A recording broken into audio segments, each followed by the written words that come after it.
Are you thinking what I'm thinking? What's going on, guys? Dota Academy here, and welcome to part 2 of Cheating Exposed in Dota 2.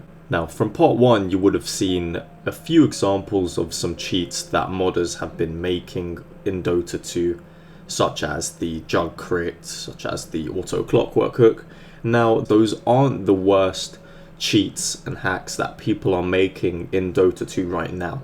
There are multiple forums dedicated to Dota 2 modding, scripting and hacking, and I'll just show you some screenshots of those forums.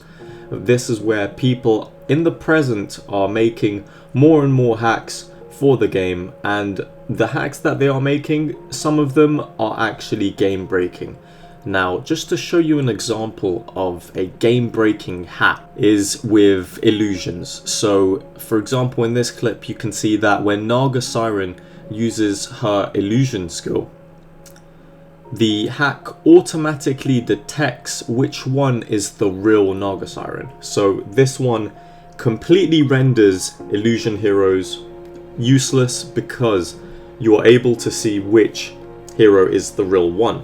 Now, with people having these hacks, this means that there's no point of people picking Phantom Lancer or Naga Siren or even Chaos Knight, any hero that is able to make illusions like those three and more.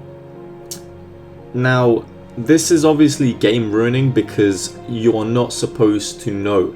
No matter how high of a skill you are not meant to know which one the real hero is from illusions right off the bat. You're not supposed to know that. And that's not even the worst one. There's plenty more. So here's another example. This is a mod where when an enemy hero casts a spell, any of the enemy heroes, whenever they cast a spell, you will be informed what spell they used and where they've used it. And like, for example, Spirit Breaker, if he charges, it will show up Spirit Breaker used charge, and then it will show the hero's icon to show who he's charging against.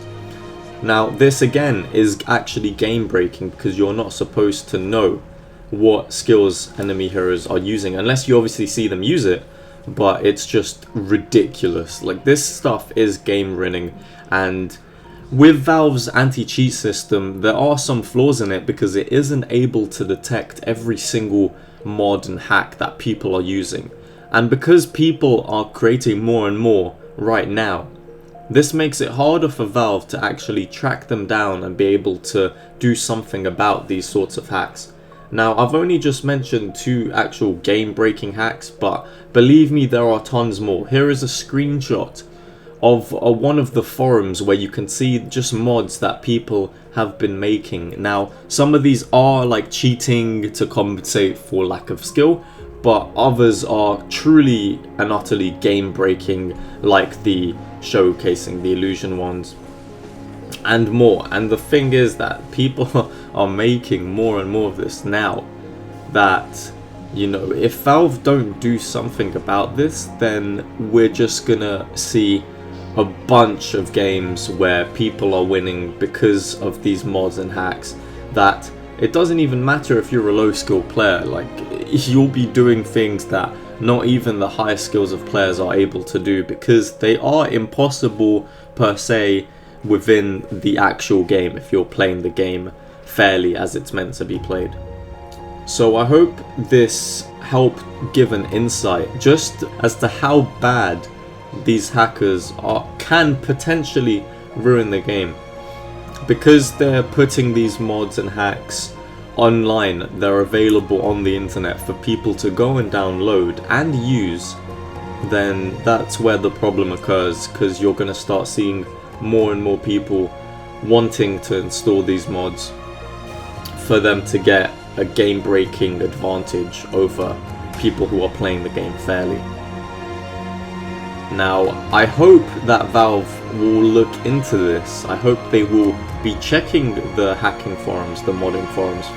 I hope that they will be trying to improve their anti-cheat system to make it more efficient at tracking down the newer mods and hacks that people are making. Because as of now, sure, the anti-cheat system does work, but it only works to an extent, and that extent is that it can maybe identify when people are boosting, maybe by checking records of the game, seeing if somebody's winning a bunch of games with like 1 kill to 0 or stuff like that. But the point is that it's not perfect, and that's obviously what they want their anti-cheat system to be.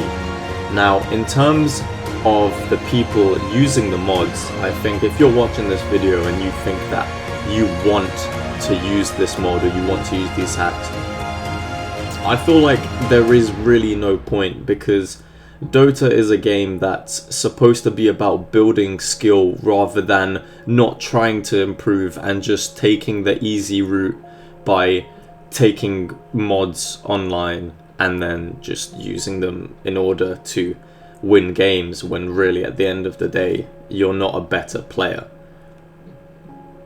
So I hope you enjoyed this part 2 of the cheating exposed in Dota 2. Thank you guys for watching this video. Please leave a like, rating and subscribe to Dota Academy, and we'll see you in the next one.